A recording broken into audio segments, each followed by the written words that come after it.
All right, y'all, what is going on? YouTube, how's it going? TikTok, how's it going, guys? Hopped on here. Feels like I was just on here yesterday. I was on here Sunday, so I told y'all I would be back Wednesday. I gave a few shout outs on Instagram, Twitter, some of our other platforms. I did a post here on TikTok announcing I would come on today. I won't be on Sunday, so I was like, let me give them a double dose of a Q&A session, ask me anything, so on and so forth, just to help you guys out. So quick announcements before we get started, before the questions come through. If you're here again, you guys know how it is. Drop your questions. The sooner you drop them, the faster I can get to your question and the faster I can help you out. So few announcements first. Next thing that's coming up, the biggest next thing that's coming up is actually tomorrow.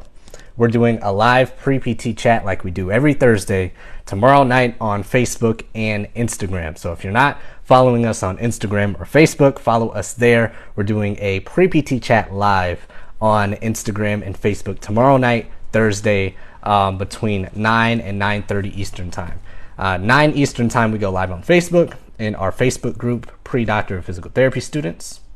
Then after that, about 9:30, 9:20 something, we hop on Instagram Live / YouTube Live if YouTube is cooperating, and we go live there as well. So if you're not following us there, go there. That's the next biggest thing coming up. After that, it is the live masterclass, the last live masterclass of the year at leveluptheprept.com. So save your seat, YouTube, save your seat. TikTok, save your seat if you haven't already.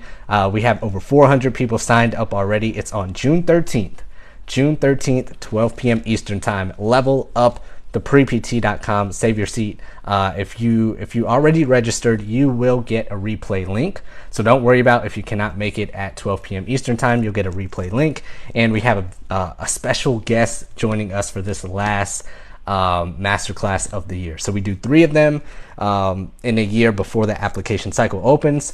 Then after that, we have a bunch of other stuff coming down the line. After the masterclass, we have our essay lab, our pre-PT PTcast essay lab. So on June 21st, we have that coming up. Then August, we have our debt-free summit. And in July, we have something very cool, something new, something special coming for you guys. So it's a lot of stuff. Stay in the loop with us. Stay tuned because we got a lot of stuff to give you guys, a lot of cool stuff coming as well. So those are the church announcements so far for everybody who's here early. Drop your questions below. I see we got some started on TikTok, YouTube. Drop your questions below as well. And let's get to it. And depending on how long the questions go, depends on how long I stay. So I try to keep it to an hour, but if it's shorter than that today, since it's a work / school night and it's not the weekends, I know weekends we usually go an hour, but we'll see. We'll see how this goes. So I'll stay for about an hour at the max. Then however long you want to stay on the shorter end, we'll go there as well. So let's get to these questions here. All right. Castro is asking, what are ideal bachelor programs to get into PT school? Great question. So let's start with explaining what a 3+3 or freshman acceptance program is. So if you are just graduating high school or you have not started college first, what I would do is look for a freshman acceptance program or a 3+3 program if it's within your wheelhouse to do so. There's not a lot out there. But if it's within your price range and it's a school close by, or you want to go to that school, it's not too expensive, so on and so forth. If they have a 3+3 program, that means you can be directly admitted into physical therapy school without doing all the extra stuff. All you have to do is maintain above usually a 3.5, 3.4, whatever their recommendations are, whatever their requirements are. And after that, boom, you're in. Now, every school that has a freshman acceptance 3+3 program has different small requirements here and there. So as long as you abide by those, you're basically on the pre-PT track into their PT school. So I would look for that first. If that's not possible for you to do, or you already started undergrad, so on and so forth, what I would do for bachelor's programs is just go to a community college or stay at the university you're at, or find a cheaper school, because the undergrad school doesn't matter. It doesn't matter at all. What they want to see is the grades and requirements that they want. So if you go to a community college for the first 2 years, then go to a university to graduate, or some other university to graduate with your bachelor's degree, and you have a 4.0 and you got A's in all the prerequisites they want, great. You look like a great applicant. They're not going to say, ew, they went to a community college and they got straight A's. Fortunately or unfortunately, however you want to think about it, that's not how that works. So take full advantage of that. So good question. Hope I answered that properly for you in the context you were going for. Next one, do the last 60 hours for GPA prereqs also count for transfer credits? So yes, I can say yes to that. So the last 60 credit hours for most schools, with how they calculate this, is strictly the last 60 credit hours. So whether you transferred, whether it's a community college you did over the summer, whether your last 60 credit hours were all at the same school, last 60 credit hours, if that's how they're calculating it, that GPA is strictly the last 60 hours. That's what it is. No matter where you went, no matter if it's the same school or a different school. And why that's there, why it's been implemented, is they want to see your most recent grade trend. Is it going up? Is it going down? Is it staying the same? What kind of classes have you taken recently? So on and so forth, to give them a better understanding and a better view of what you've been through and how you, or what you've accomplished in the last 60 credit hours. So that's what that's there for. And the last 60 credit hours are just the last 60 credit hours. Good question though. I get that question a lot, especially when PT CAS season comes around. Let's see here. I'm applying this summer for PT school, but haven't taken the GRE yet. Should I be worried? So that's going to depend on the schools you're applying to.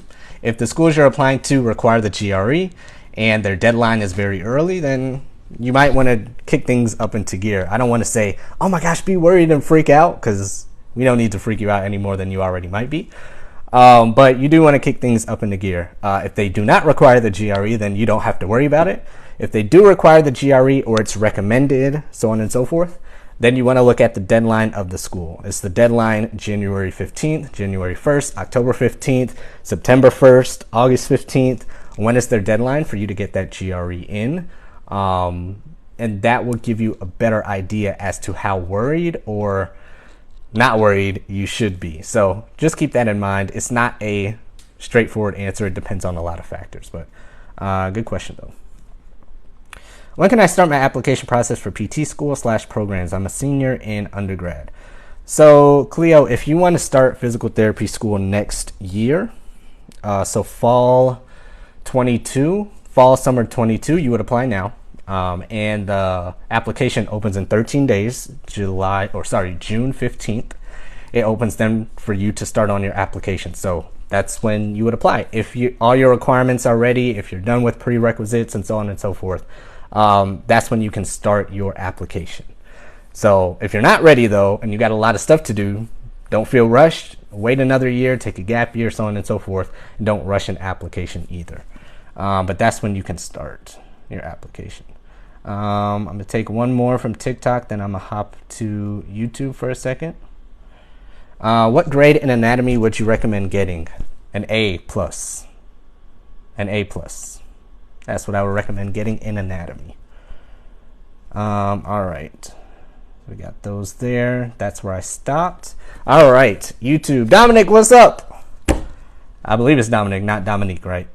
I'm gonna go with Dominic until you correct me. So YouTube is asking, hey, what are your observation hours counted as? Like outpatient. So I assume you're referring to our virtual observation hours. TikTok, if you didn't know, we have virtual observation hours. Go to observationhours.com and you can sign up there. Everything is self-explanatory once you go to observationhours.com. So check that out. Oh, it is Dominique. I knew something was telling me. I just didn't know if it was a different Dominique. Because that one time that you told me, I think there was two Dominiques or Dominiques on here. It is Dominique. Okay, cool.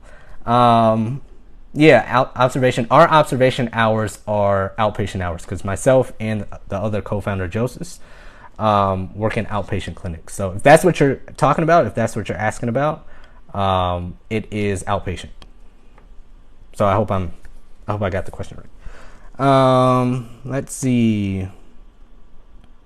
Cumulative GPA include does cumulative GPA include transfer credits, including courses that have been retaken?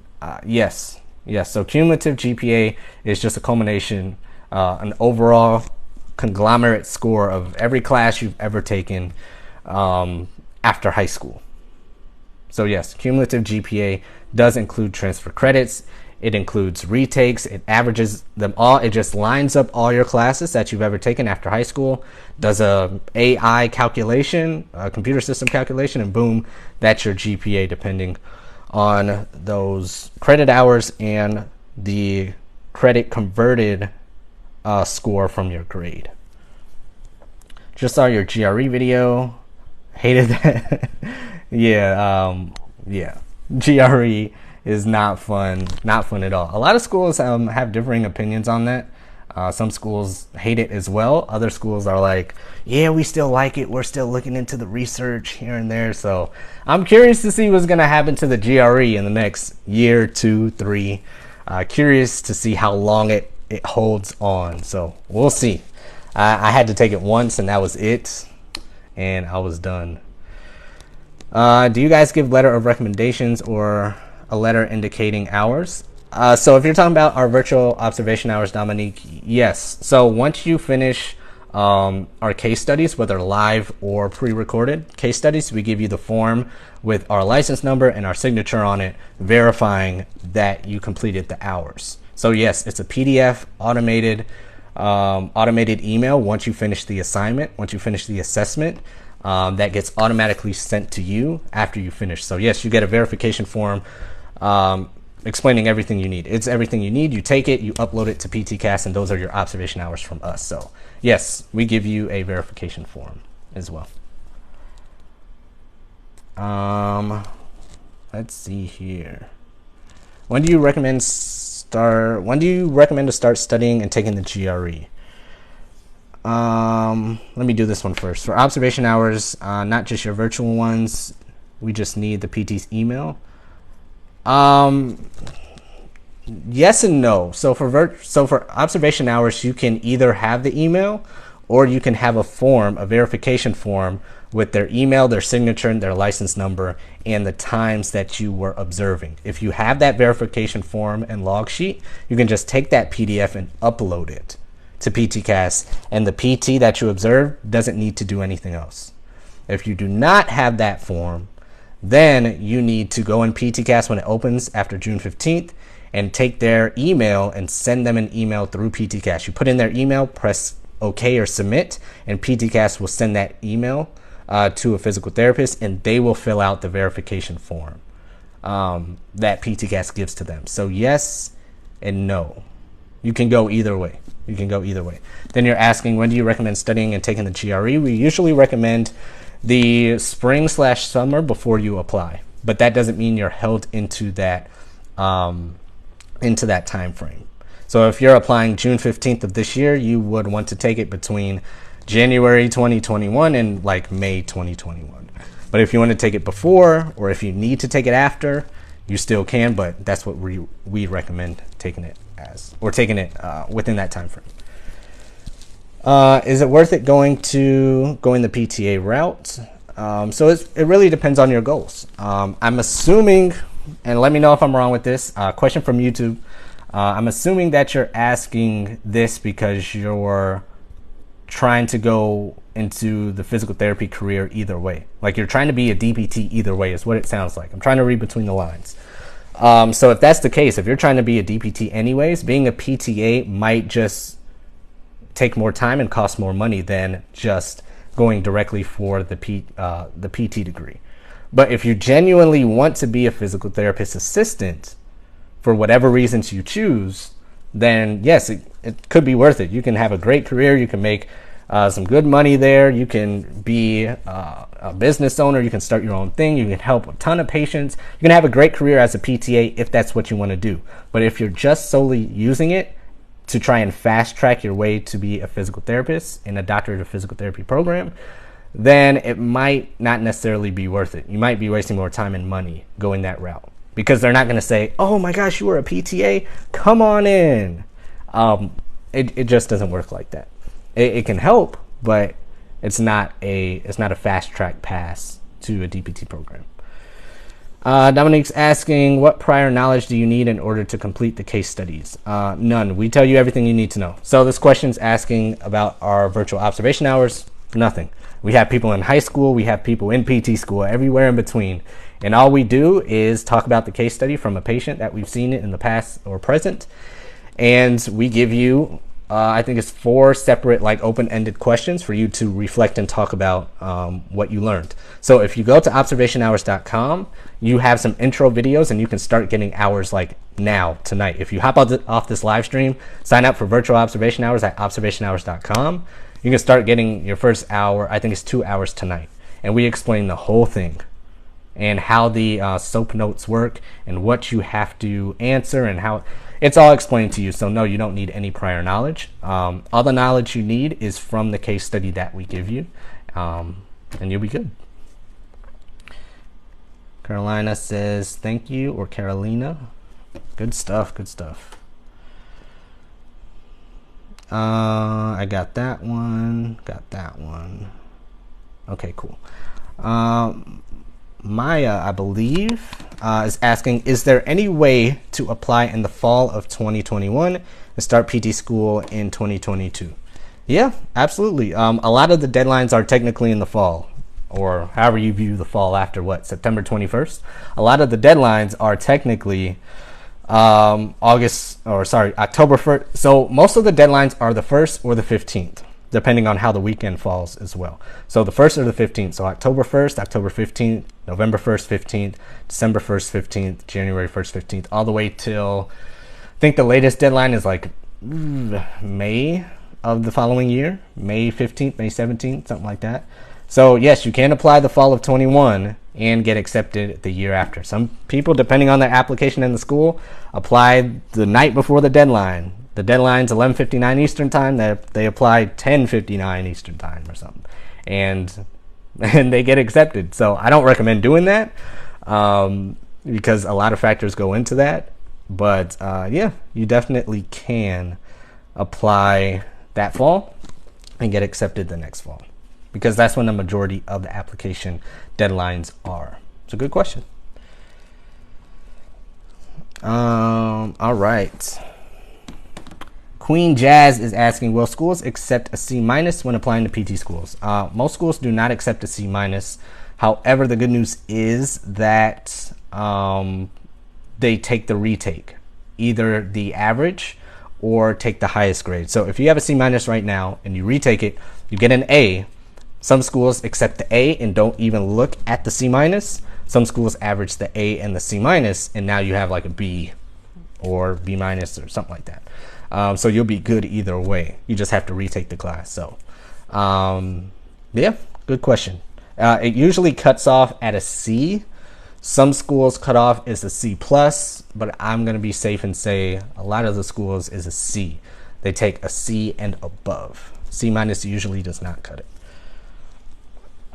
Any tips for the Casper test? Yeah, good question.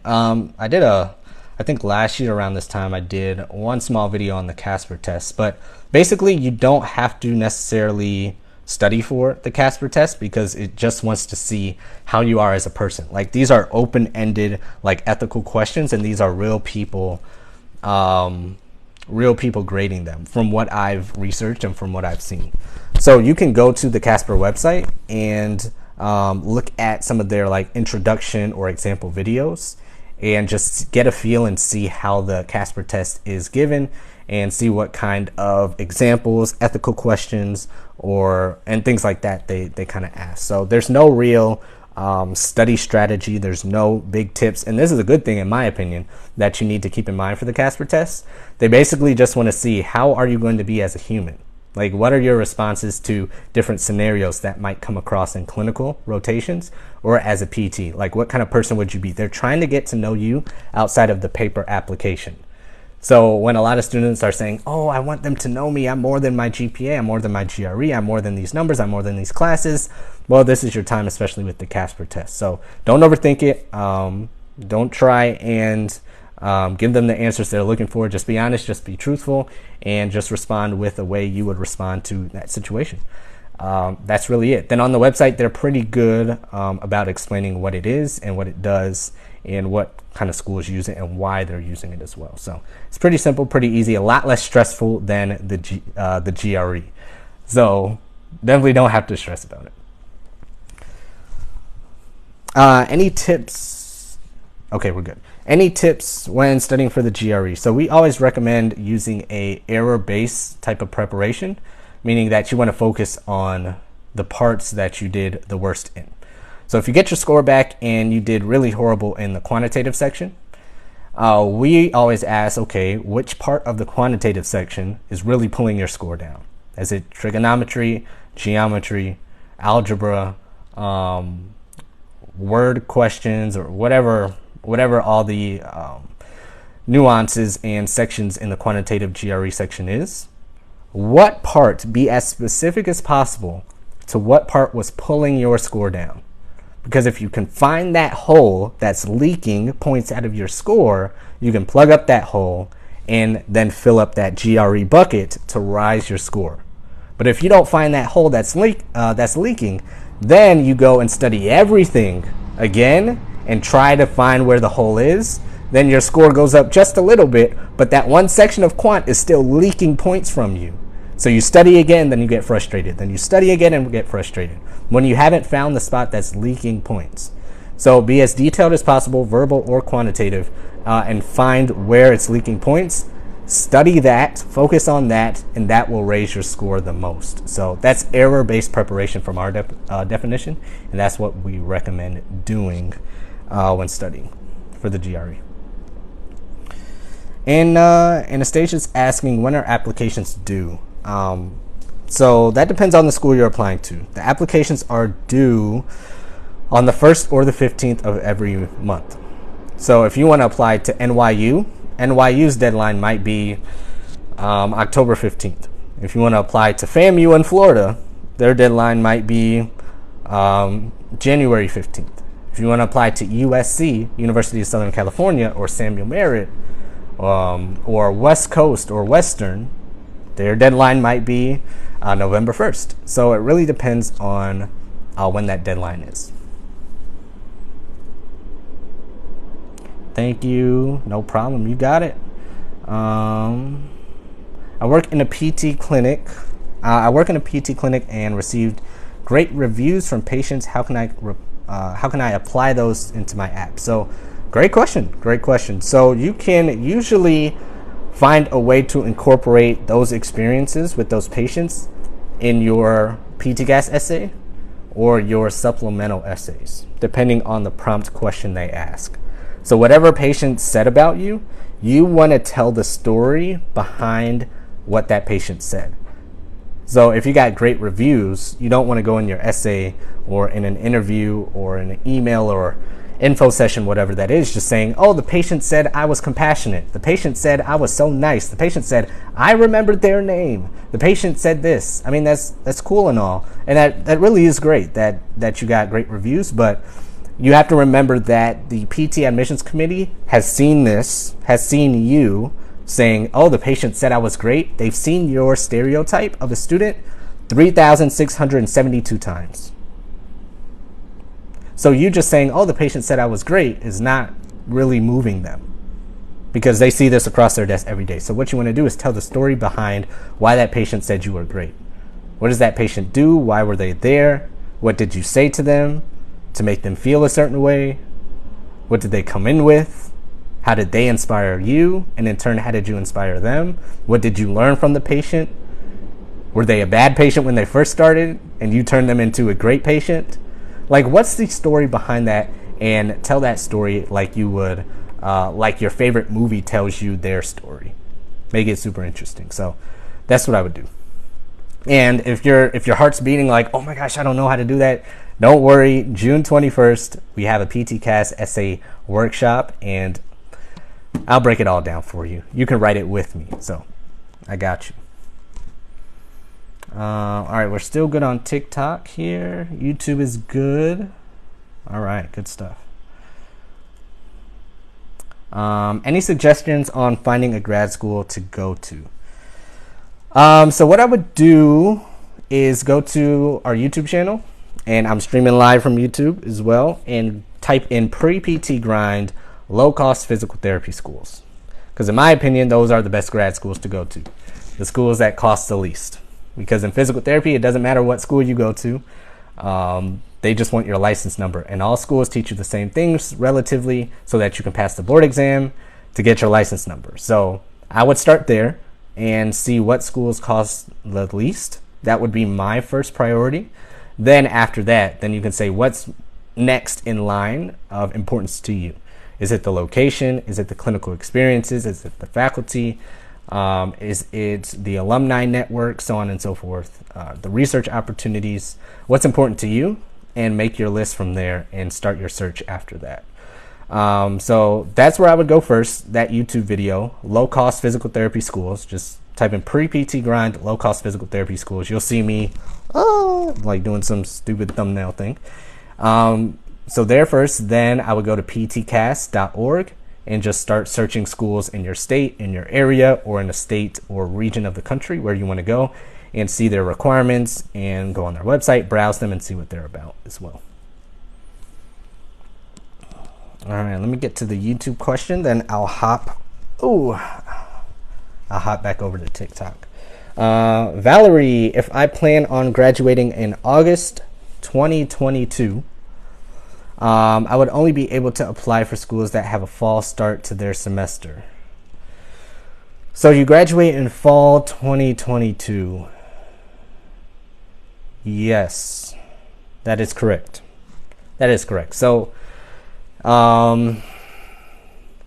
yes, because you would still be in class, and if they start June or July, yeah, that's true. Or what you could do is apply summer 2021, graduate. No, sorry. Summer 2022, graduate August 2022, then start the following fall. Or some schools have January cohorts as well. I believe South College has a January cohort, Baylor University, maybe St. Augustine. Don't quote me on that. If somebody here is at St. Augustine or applying there, just correct me. But I know some schools do have a January start date. But that's what I would do. I would apply summer 2022. You'd graduate August 2022, get accepted like September, October, November of 2022, then start summer 2023. That's what I would do. If there's any details you want to fill me in on of how your school works or when you'll be done, just send us a DM on Facebook, Instagram, TikTok, Twitter, so on and so forth, and I can help you out there.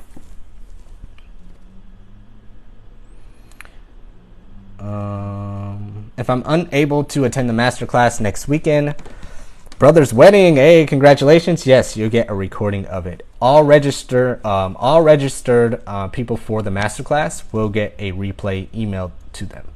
So just register at leveluptheprept.com, save your seat. We got over 400 pre-PTs there. Basically, your competition is already signed up. So if you're not signed up, I don't really know what to tell you. We have a special guest talking to you guys for this last masterclass of the year. So definitely be there. prept.com. There you go, YouTube. Let's see. Thank you. Helped. Good stuff. Grad school. Okay, I think I missed this. If I missed any of your questions, TikTok, just let me know. I'll be more than happy to answer. Do you have any suggestion? Oh, I got that one. This September, I'll be a senior in college. What would be my timeline for the GRE application-wise? So this September, you'd be a senior in college. So we recommend taking the GRE the summer before you apply. So if you're not applying now, if you're applying next cycle, so summer 2022, you would take the GRE between January and May 2022. Now you can take it before then. There's no rule saying you cannot take it before then, but usually students take it between that winter and spring before they apply. So if you have time in your semester now, from now to September, and you're applying next cycle, then you can take the GRE next cycle. I mean, you can take the GRE now. So there's no limit to how early you can take it.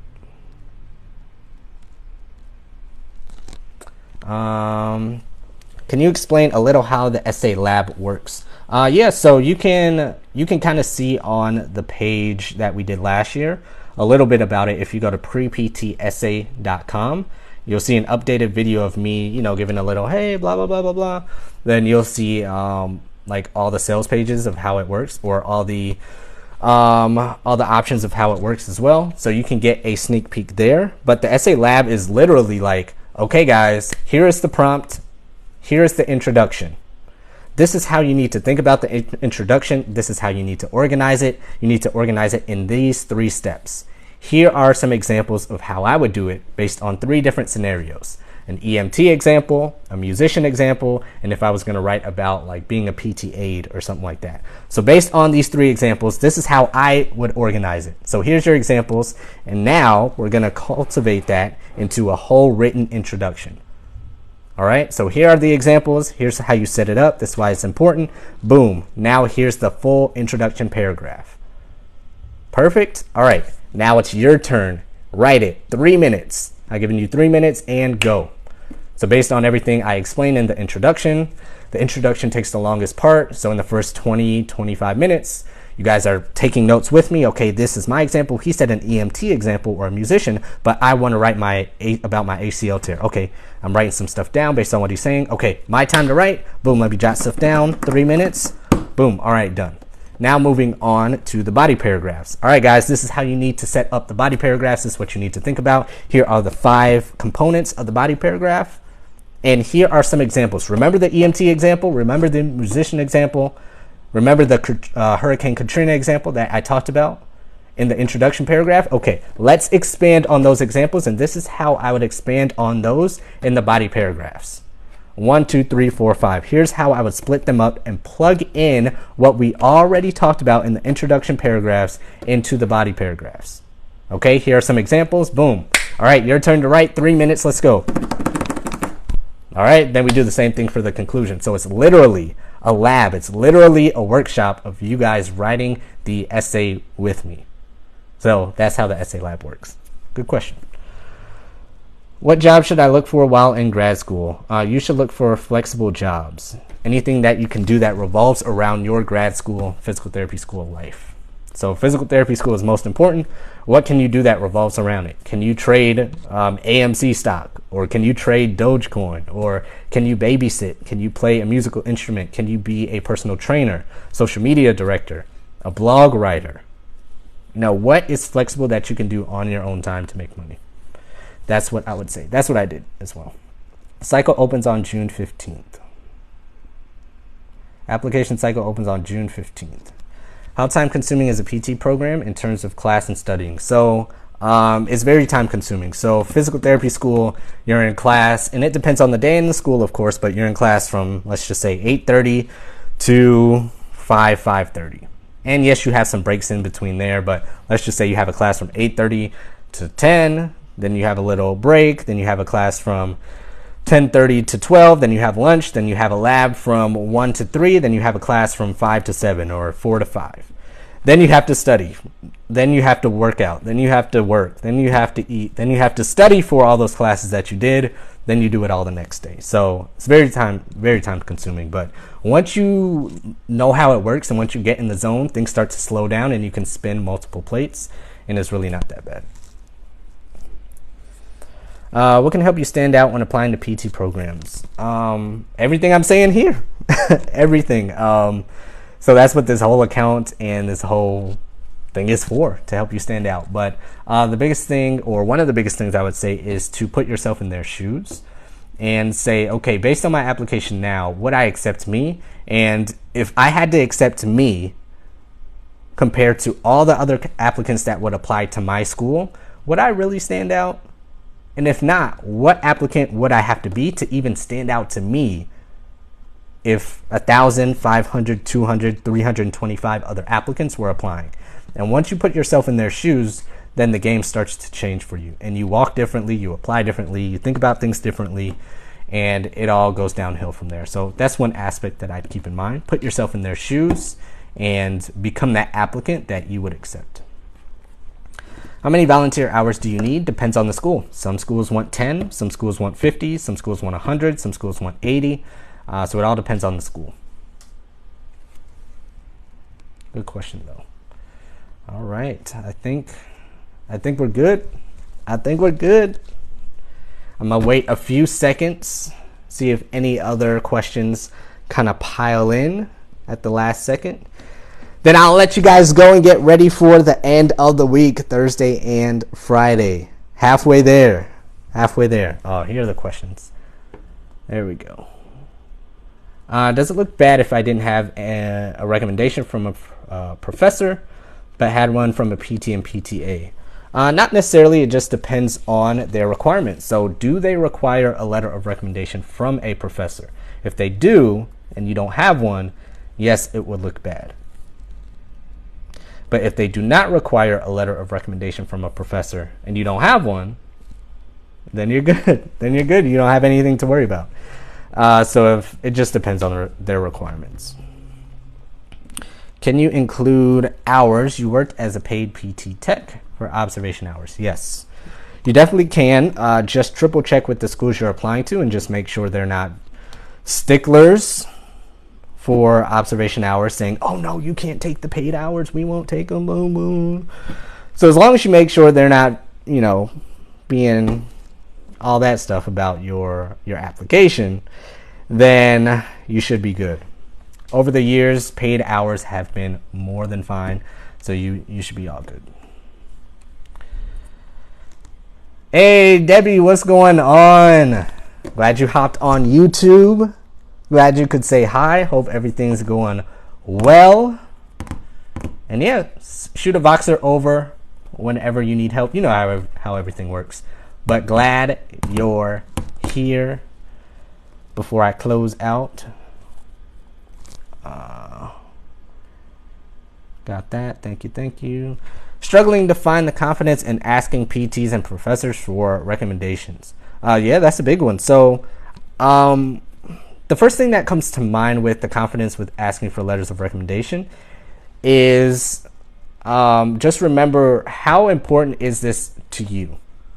Like, put yourself first in this situation and take out whatever you think they're thinking about you. If that makes sense. So that's the first thing. Take out whatever judgment you think they're projecting on you and just go for it and ask, because this is what you need to get into physical therapy school. Like, if you're hungry, you're not going to be like, oh, I don't have any confidence to go to the grocery store, or I don't have confidence to go up to the cashier and order something from Chick-fil-A. Like, no, you're hungry, you need it. You have confidence there. So the same concept, of course, you're not, there's no stress when you're ordering a chicken sandwich, but the same concepts apply. How bad do you need this? How bad do you want it? Then your anxiety will come down just a little bit more. Then after that, you want to explain to the person you're asking a letter of recommendation from why you're choosing them over everyone else. Why are you choosing them over, the other professor or the other PT? Why are they more important? What have they shown you? How have they stood out to you? Why do you want to be like them as a physical therapist? Why do you want them to write you a letter versus anybody else? Is it the way they talk, the way they speak to patients, the way they made you feel welcome, so on and so forth? So those are the big two things I would say with that. Okay. Debbie's got some questions. Let's see. Oh, good. So, science professor wrote you a letter of recommendation last cycle, plans on writing you another one. Good stuff.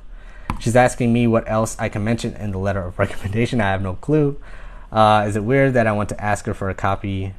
No, you can ask her for a copy. It sounds like you have a good relationship with her anyway. So, yeah, if you do have as good as a relationship that it sounds like, yeah, ask her for a copy.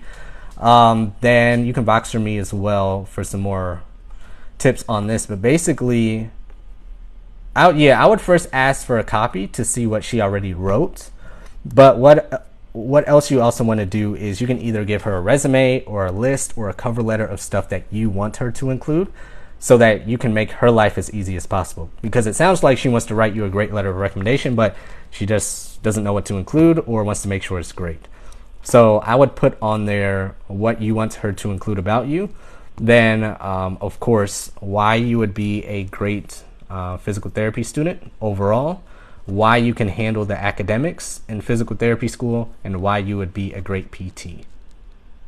If she can include those three, you are great. You are good. So why you would be great academically, why you'd be a good PT student overall, and why you'd be a great physical therapist. Then give her a list of everything else you want her to include that you can think of as well. But Voxer me, I got you. I got you.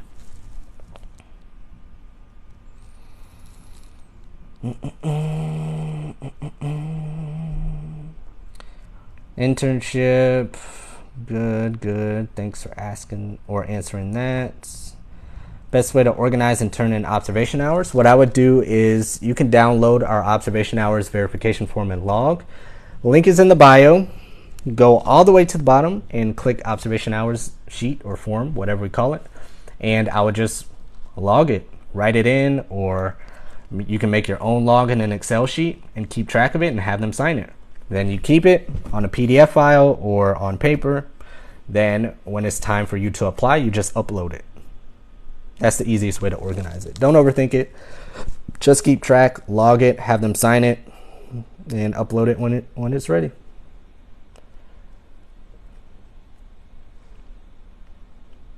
Due to COVID, your university allowed you to take 2 classes that filled in our internship credits. Will that impact your application? No, you should be fine. You should be fine. Thank you, Casey. I'll Voxer you. Absolutely. I got you, Debbie. I got you. Debbie is in our accepted system, so she can just shoot me a message at any time. If you're interested in our accepted system, if you want our coaching from us, then go to acceptedsystem.com. Any advice on how to prepare for an interview? So for an interview, I would listen to your favorite podcast or your favorite YouTube personality or favorite influencer and study them. Because this is an interview right now. YouTube, this is an interview right now. So online, in person, written, it's all the same thing. And study how they talk, whether it's to the camera or to other people that they're interviewing. Are they very uptight? Are they laughing and smiling? Are they laid back? Are they making jokes? Are they staying on topic? Are they going off topic? Are they pausing for space to give a good answer?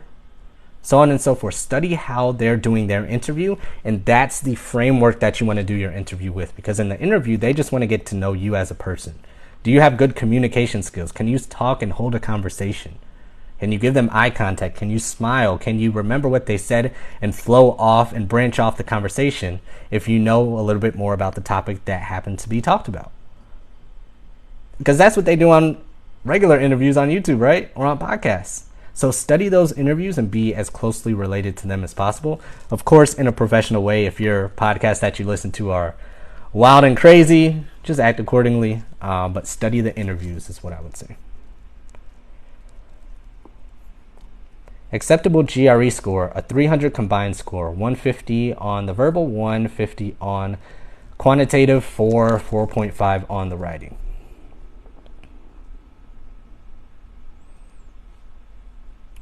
Take the GRE this summer. Can I start applying this August and be ready to start next summer?